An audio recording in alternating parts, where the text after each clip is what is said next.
নমস্কার বন্ধুরা, আমি মানস বিশ্বাস। টিবিআই বোর্ডসে তোমাদের সবাইকে স্বাগত জানাই।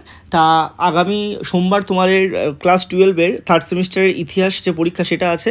তা তোমাদের ইতিহাস সাজেশনের আমি ভিডিওগুলো দিচ্ছি। তা এই টপিক থেকে তোমাদের আমি যে কোশ্চেনগুলো করাবো এর বাইরে তোমাদের কিন্তু কোনো প্রশ্ন পরীক্ষাতে আসে না। এর আগে এডুকেশন পরীক্ষাতে, বাংলা পরীক্ষাতে, ইংলিশ পরীক্ষাতে যা যা দিয়েছিলাম সেগুলো কিন্তু এসেছে।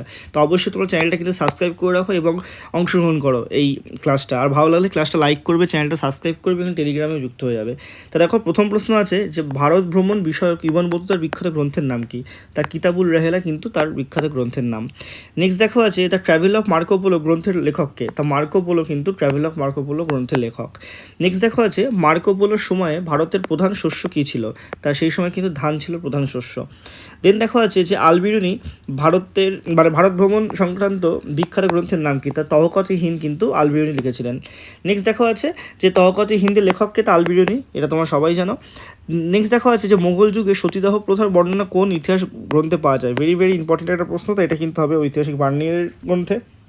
তারপর দেখো আছে যে দিল্লিতে মধ্যবিত্ত শ্রেণীর লোকই নেই, কে বলেছিলেন? তাই এটা কিন্তু বার্নিয়ারই কিন্তু বলেছিলেন। তারপর দেখো আছে মার্কো পোলো কত সালে করমণ্ডল উপকূলে আসেন? তা 1252 খ্রিস্টাব্দে কিন্তু মার্কো পোলো ভারতের করমণ্ডল উপকূলে আসেন। নেক্সট দেখো আছে যে ইউরোপীয় কোন পর্যটক প্রথম রেশম পথ পাড়ি দিয়ে চীনে পৌঁছেছিলেন? তা মার্কো পোলো তিনি কিন্তু প্রথম পৌঁছেছিলেন। নেক্সট দেখো আছে যে বার্নিয়ার পেশায় কী ছিলেন? তা বার্নিয়ার কিন্তু পেশায় একজন চিকিৎসক ছিলেন। তারপর দেখা আছে যে আব্দুল রাজাক বিবরণ কোন সাম্রাজ্যের প্রশাসন এবং সামাজিক কথা জানা যায়? তো অবশ্যই বিজয়নগর সাম্রাজ্যের প্রশাসনিক এবং সামাজিক কথা জানা যায় আব্দুল রাজাকের বিবরণ থেকে।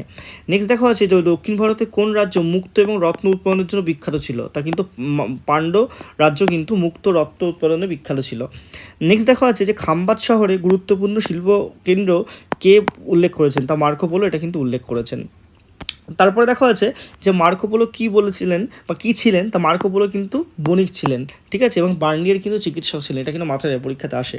নেক্সট দেখা আছে যে 1300 শতকে ভারতের সমাজ, অর্থনীতি, ধর্ম সম্পর্কে কাদের বিবরণ জানা যায়? তো মার্কো পোলোর বিবরণ থেকে সেটা জানা যায়, ঠিক আছে।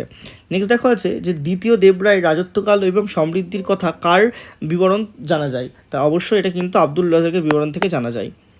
নেক্সট দেখা যাচ্ছে যে শাহজাহানের আমলে প্রশাসনিক কাঠামোর বর্ণনা কে দিয়েছেন? তা এটা কিন্তু বার্নিয়ার দিয়েছেন। তারপর দেখা যাচ্ছে যে আলবিরুনির লেখা কিতাবুল হিন্দ কত সালে রচনা হয়েছিল? তাই এটা কিন্তু 1030 খ্রিস্টাব্দে রচনা হয়েছিল। তারপর দেখা যাচ্ছে যে মার্কো পোলো কার শাসনকালে চীনে এসেছিলেন?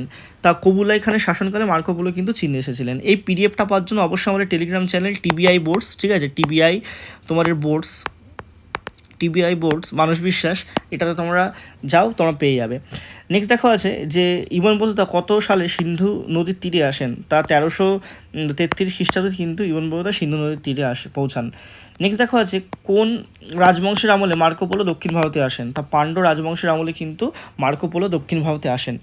তারপরে দেখা আছে যে বিজয়নগর সমাজ জীবনে দেবদাসীর প্রথা উল্লেখ কার বিবরণে আছে? তা আব্দুল রাজাকের বিবরণে কিন্তু আছে। তারপর দেখা যাচ্ছে যে ইবন বতুতা দিল্লির কাজী কত বছর ছিলেন? তো অবশ্যই 7 বছর কিন্তু ছিলেন। নেক্সট দেখা যাচ্ছে ভেরি ভেরি ইম্পর্ট্যান্ট একটা প্রশ্ন, ফাদার অফ মডার্ন গডসে কাকে বলা হয়? তো এটা কিন্তু আলবিরুনিকে বলা হয়। তারপর দেখা যাচ্ছে যে সুলতান মাহমুদ কতবার ভারত আক্রমণ করেন? তার 17 বার তিনি কিন্তু ভারত আক্রমণ করেছিলেন। তারপর দেখা যাচ্ছে যে একজন দক্ষ রাজা দ্বারা পরিচালিত বলে বিজয়নগরে কে উল্লেখ করেন? তো এটা কিন্তু আব্দুল রাজ্জাক উল্লেখ করেন। নেক্সট দেখা আছে যে ইবন বতুতা কোন দেশের নাগরিক ছিলেন? তা মরক্কার তাঙ্গিয়ার নাগরিক ছিলেন কিন্তু ইবন বতুতা। নেক্সট দেখা আছে যে ঐতিহাসিক বার্নিয়ারের মতে শাহজাহানের আমলে সাধারণ মানুষ দরিদ্র ছিল, অত্যাচার থেকে রক্ষা পেতে কোথায় আশ্রয় নিত? তা হিন্দু রাজ্যে তারা কিন্তু আশ্রয় নিত। তারপর দেখা আছে যে বার্নিয়ার সময় বাংলার কোন শিল্প সবচেয়ে উন্নত ছিল? তা সুতি এবং রেশম শিল্প কিন্তু সবথেকে বেশি উন্নত ছিল। নেক্সট দেখা আছে গঙ্গার মোহনায় দ্বীপগুলির জনশূন্য হয়েছিল কাদের অত্যাচারে? তা আরাকানের জলদস্যুদের অত্যাচারে কিন্তু মোহনায় দ্বীপগুলো জনশূন্য হয়েছিল। নেক্সট দেখা আছে যে আলবিরুনির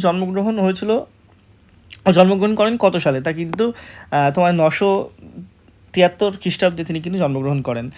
দেন দেখো সুলতান মাহমুদ খোয়ারিজম রাজ্যের অভিযান চালান কবে? তা এটা কিন্তু 1017 হবে। নেক্সট দেখা আছে যে খোয়ারিজম রাজ্যের অভিযানের সময় আলবিরুনি গজনিতে নিয়ে আসেন কে? তা সুলতান মাহমুদ কিন্তু নিয়ে আসেন। এবং অবশ্যই জেনে রেখে দেবে আলবিরুনি কিন্তু নিযুক্তি হন রাজ্য জ্যোতিষের পদে। আলবিরুনি ভারতে আসেন খ্রিস্ট 11 শতকে, ঠিক আছে। এবং আলবিরুনি লেখেন হিন্দুরা বাম দিক থেকে ডান দিকে, ঠিক আছে, হিন্দুরা লেখেনি, হিন্দুরা কিন্তু বাদিক থেকে, মানে আমরা যে বাদিক থেকে ডান দিকে লিখি এটা কিন্তু আলবিউনি বলেছিলেন। নেক্সট দেখো আছে ভারতে আলবিউনি সংস্কৃত ভাষা শেখেন ব্রাহ্মণ পণ্ডিতদের কাছ থেকে।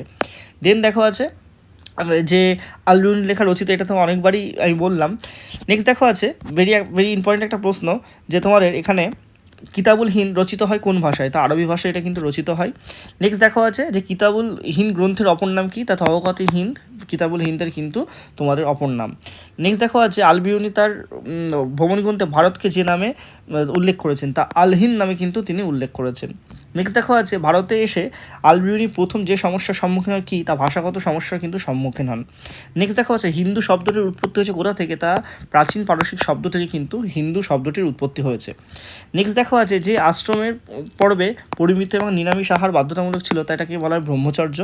নেক্সট দেখো আছে ভারতকে হিন্দুস্তান নামে উল্লেখ করেন কে, তা তুর্কিরা কিন্তু ভারতকে হিন্দুস্তান নামে উল্লেখ করেন, এবং আরবদের পূর্ব এলাকা, সিন্ধু নদের পূর্ব এলাকাকে আলহিন বলতেন। নেক্সট দেখো আছে তুর্কিরা হিন্দুস্তানের ভাষাকে কী নামে উল্লেখ করতো, তা হিন্দাভি নামে কিন্তু উল্লেখ করতো।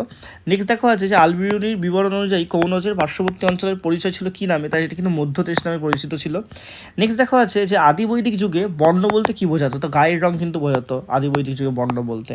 নেক্সট দেখো আছে যে ভারতের সমাজে চতুর্বর্ণের প্রথা, অর্থাৎ ব্রাহ্ম, ক্ষত্রিয়, ঠিক আছে, বৈশ্য, শূদ্র, এটার কথা বিবরণ দিয়েছেন কিন্তু আলবিউনি, ঠিক আছে। এবং আমাদের বর্ণ সমাজের উচ্চস্থানে আছে ব্রাহ্মণ, যেটা ব্রহ্মার মুখ থেকে বেরোয়, তোমরা সবাই জানো, এবং পুজো অর্চনা, অধ্যাপনা স্বীকার করেছিলেন কিন্তু ব্রাহ্মণরা।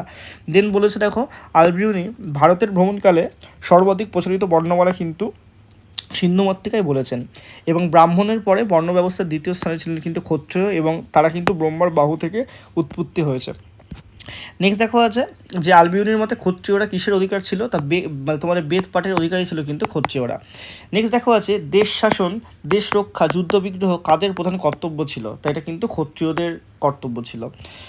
বৈশ্যদের উৎপত্তি হয়েছে কিন্তু ব্রহ্মদের উরুযুগল থেকে, এবং চতুর্বর্ণের শেষ স্তরে কিন্তু আছে সূর্যরা, ঠিক আছে। দেবতা ব্রহ্মার পা থেকে উৎপত্তি হয়েছে কিন্তু সূর্যদেব, এবং সূর্যদেব প্রধান কর্তব্য কিন্তু ছিল ব্রাহ্মণদের সমস্ত রকম সেবা করা, ঠিক আছে, অর্থাৎ উঁচু বর্ণের মানুষকে সেবা করাই কিন্তু সূর্যদের কাজ ছিল, ঠিক আছে।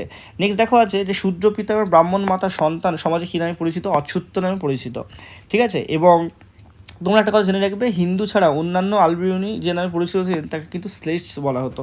এবং আশ্রম শব্দের অর্থ হলো আশ্রয়। আর কত বছর ব্রহ্মচর্য নেওয়া হতো, 8 বছর, তোমাদের আমি বলে দিয়েছি। তা এর বাইরে আর কিন্তু কোনো প্রশ্ন তোমাদের দেবে না, ঠিক আছে। আমি তোমাদের মোটামুটি সমস্ত প্রশ্নই কিন্তু বলে দিলাম। তা সবাই চ্যানেলটার সাথে যুক্ত থেকো, আমি পরের তোমাদের চ্যাপ্টার থেকে আবার তোমাদের কিছু সাজেস্টিভ প্রশ্ন নিয়ে আসছি। সবাই সুস্থ থেকো, ভালো থেকো।